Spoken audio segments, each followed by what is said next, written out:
Crazy God story. One time I had a guy named Luke that DM'd me and said, Chris, I'm struggling with porn. I feel dirty, guilty, ashamed, and distant from God. I keep trying to quit so that I can get close to God again, but the harder I try and quit, the harder I keep failing and I don't know what to do. So I talked to him about Hebrews 4:15 and 16, which tells us when we're struggling with sin to run boldly to the throne of grace so we can find mercy and obtain grace to help in time of need.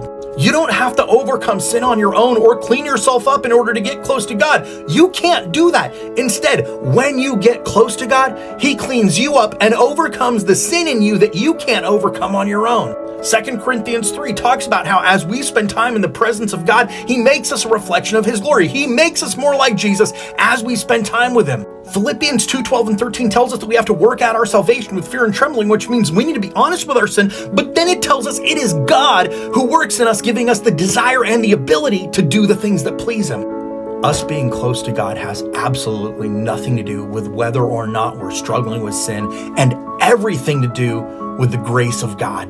About a month after that conversation, Luke messaged me and said, I stopped being afraid of God and hiding from Him and trying to clean myself up. He said, when I started running boldly to God, no matter how much I failed, but when I started continually going to Him, even in the midst of my sin and seeking His help, that's when I found deliverance and freedom from porn.